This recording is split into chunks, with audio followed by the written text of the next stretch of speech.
প্রিয় দর্শক, আজকে একটা প্রবাসী ভাইয়ের গল্প, বাস্তব গল্প। সবাই একটু ভিডিওটা শেয়ার করার চেষ্টা করবেন আর সম্পূর্ণ দেখবেন। একটা প্রবাসী ভাইয়ের জীবনের গল্প বলতে চাচ্ছি, তো চলুন প্রবাসী ভাইয়ের মুখ থেকে শুনতেছি তার ফ্যামিলি তার সাথে কি কি আচরণ করছে। চলুন তার মুখ থেকে শুনি। হ্যাঁ জাকির ভাই বলুন। আমি আসলে কি আমার প্রবাস জীবনে প্রায় 15-16 বছর হয়েছে। তো 15-16 বছরে আমি প্রায় 15-16 বছরে প্রায় আমি অনেক টাকা ইনকাম করি। তখন আর কি এই 15-16 বছরের ইনকামের টাকাগুলি দিয়া আমি তো বিদেশেই থাকি। তখন আমার আম্মুর নামে জায়গাগুলি কিনি আর কি। তো কেনার পরে হয়েছে কি, তখন জায়গাগুলি অনেক অনেক জায়গা কিনা হয়। তো কিনছি পরে আমি আমি দেশে যাই অনেক অনেক বছর পরে। তো যাওয়ার পরে তখনও আছে জায়গাগুলি। তখন আমার ছোট ভাই সবাই তখন আমার সাথে অনেক ভালো সম্পর্ক আছে। আমরা বর্তমানে তো 4 ভাই। তো 4 ভাইয়ের মধ্যে আমি হলাম 2 নম্বর ভাই, আর হেরা 3 জন আছে। বড় ভাই 1 জন আছে, আর ছোট 2 ভাই। তো এরা 3 ভাই মিলে করছে কি, আমি যখন মানে ছুটি কেটে 5-6 মাস থাকার পর ছুটি কেটে আসি যখন বিদেশে। তো আসার পরে 1 বছর পরে জানতে পারি এরা জায়গা জমি নিয়ে গেছে। তো এরা জায়গাগুলি নিচ্ছে যখন আমি বিদেশে আসছি, তখন পরে আর কি জায়গাগুলি নিয়ে জায়গা আমার মার কাছ থেকে জোর জুলুম করে মানে যা করার তা কইরা এরা জায়গাগুলি জোর জুলুম করে নেয় আর কি।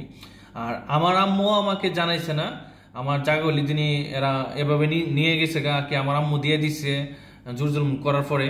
তো আমি জানতাম না। তখন আমার ভাইগুলো জানাইছে না, আমাদের বাড়ির আশেপাশে যারা ময়মুরবিরা আছে, বাপসাসারা আছে, তারাও এগুলি আমার জানাইছে না। না জানার পরে আমি যখন এই ঘটনাটা আমি 1 বছর পরে জানি, তখন আমি এতটা কষ্ট পাইছি। কারণ আমি তো তাদের জন্য আমি বিদেশে আসছি, তাদের ভালো লাগার জন্য তো আমি বিদেশে আসছি। তো আসার পরে যখন আমি জানতে পারি এই ঘটনাটা, তখন আমার এতটা কষ্ট লাগছে। মানে তখন আমি মনে করেন আমি কি করে আমি নিজে বুঝতে পারলাম, তখন পাগলের মতন আমি পাগল হয়ে গেছি। তখন একবার মনে হয় আমার মাথার মধ্যে কোনো বুদ্ধি জ্ঞান নেই। তখন আমি মনে হয় একবার বিষ খেয়ালে একবার মানে ফাঁসি লেগে মরে জায়গা ভাই। আসলে কি, কারণ আমি এত কিছু কইরেও যত আমি কি দোষ করছি তাদের মিডিয়ার কারণ তারা আমার জায়গাগুলি এভাবে নিয়ে যাবো কারণ তাদের জন্য আমি করছি, আমার নিজের জন্য ভবিষ্যতে চিন্তা করি নাই। কারণ আমি এমন কতটা ঈদ গেছে, কত ঈদ মানে এই 15-16 বছরে ঈদ একটাও করতে পারিনি দেশে। এই মনে করেন বিদেশে প্রবাসী জীবনে আমি ঈদ করছি, এই কষ্টের মধ্যে 1 বেলা খাইলে 2 বেলা খাইতাম না, এরকম করিয়া টাকাগুলি আমি জমায় পাঠাইছি দেশে। তো ঈদ সিজনে যখন আমার মালিকে যখন আমার মানে টাকা দিত কাপড় কেনার জন্য, তখন এই কাপড়টা পর্যন্ত আমি কিনি নেই। না কেনার পরে আমি যখন আমার এই টাকাটা আমি আমার ছোট ভাইগুলোরে দিছি, তারা একটু ভালো কাপড় চোপড় কিনতো। তা মনে করেন কেনার পরে আমি মানে একটু অনেক ভালো লাগে তারা মানে তাদের টাকাগুলি দিলে। তো আমার আম্মুরে টাকা দিতাম, আমার ছোট ভাইগুলোরে দিতাম। তো তারা এভাবে করবো আমি নিজেও বুঝতে পারছি না, মানে এই কাজটা কিভাবে করে তারা আমার রূপে। তো আমি যখন ঘটনা শোনার পরে তখন আমি এতটা কষ্ট পরে তখন আমি একবার মনে করেন মরে যাই, একবার মরে যাই। তারা তারা এভাবে আমার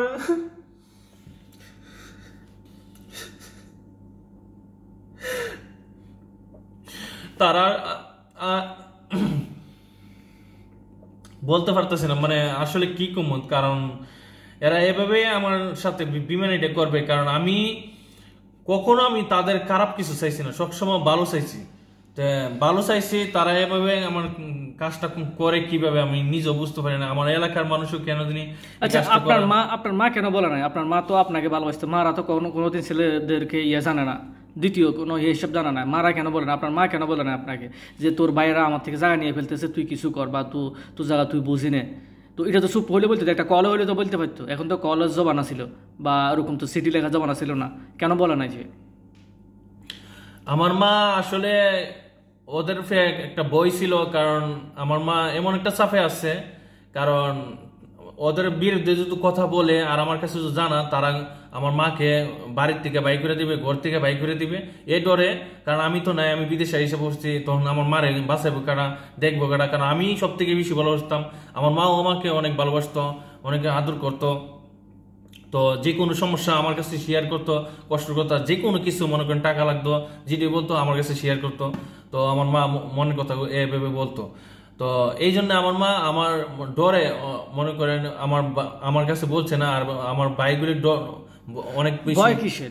ভয় কিসের? তার এগুলো তো তার বাচ্চা ছিল, তার ছেলে মেয়ে ছিল, কিসের ভয় মার কাছে ছেলে মেয়ের? না কিসের ভয়, কারণ মার কাছে তো মা তো অবশ্যই মনে করেন ডরানির কথা না, কারণ মার এই ডরানির কথা সন্তানটা, তখন মা যদি ডরা সন্তানের কাছে, কেমন সন্তান মানে আমার মা জন্ম দিছে এই সন্তান এরকম কাজ করে, মানে আমি নিজেও বুঝতে পারতেছি না আমার মা কেন বইফা তাদের রূপে।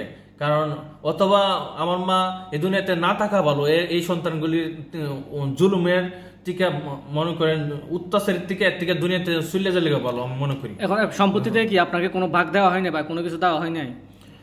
এখন আমার আসলে কি আমার সম্পদ 100 লাখে নেই, তারা পুরা জায়গা নিয়ে জায়গা আমার কাছ থেকে।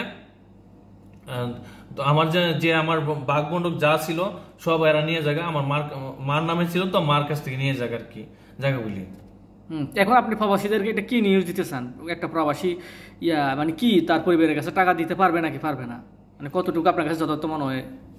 একজন প্রবাসীর আমি নিউজ এটাই দিতে চাই, একটা মেসেজ এটাই দিতে চাই, কারণ প্রবাসী ভাই যারা আছেন আপনারা মনে করেন বিশেষ করে মারে তো অবশ্যই কষ্ট দিতে হবে, কারণ মা আপনার দুনিয়া দেখাইছে আনছে, তো অবশ্যই মারে কষ্ট দিতে হবে। তবে কষ্ট দিবেন, তবে জায়গা সম্পদ লিখে দিবেন না, করে দিবেন না, যেটা কষ্ট দেওয়ার তা মারে যতদিন মা বাচ্চা আছে এতদিন করে যাবেন আপনি।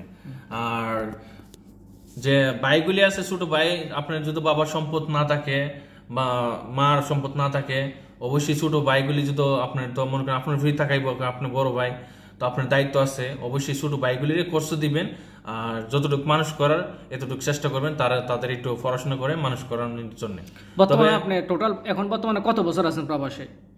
প্রবাসে আমি বর্তমানে আছি প্রায় 16 বছর আছি। তো আপনি কি বিয়ে শাদী করছেন বা কোনো কিছু আছে আশু বিশু? আমি আসলে বিয়ে শাদী করছি প্রায় অনেক বছর আগে, তো করার পরে আসলে মাঝখানটা আমার প্রায় 6 বছর সম্পর্ক ছিল না, 6 বছর আমি কথা বলতাম না। আমি যে ইনকাম করছি এই টাকাগুলি সবই আমি মনে করেন আমার আম্মুর নামে দিয়ে দিই, আম্মুর নামে জায়গা কিনি আর কি। আচ্ছা, আপনি বউর সাথে কথা বলেন না যে এটা দোষটা কাজ ছিল, এটা কি আপনি ইচ্ছে করে বলেন না নাকি ফ্যামিলিগত কোনো চাপ ছিল সেজন্য বলেন না? দোষটা আসলে কি, কারণ আমার ফ্যামিলিও অনেক টেনশন দিত, অনেক কিছু বলতো, তো বলার পরে আমার মনটা তখন ভাঙ্গে গেছিল গা। তো ভাঙ্গার পরে তখন আমি আমার বউর সাথে এতটা আমি আন্ডারস্ট্যান্ড লাগতে পারিনি। বুঝেনি তো আপনার যদি 5 জন যদি চাপ দেয় আর একজন কি করবে? নাকি বউ আপনার মনের মতো ছিল না, নাকি কোনো সমস্যা ছিল? বউ জায়গাতে আছে, কথা হলো আমি আমার পরিবারের জন্য আমি আমার বউ ভালো রাখতে পারিনি। হ্যাঁ, তো এখন বর্তমানে কেমন আছেন? আপনার স্ত্রী কি আপনার সাথে আছে নাকি কেমন আছেন এখন?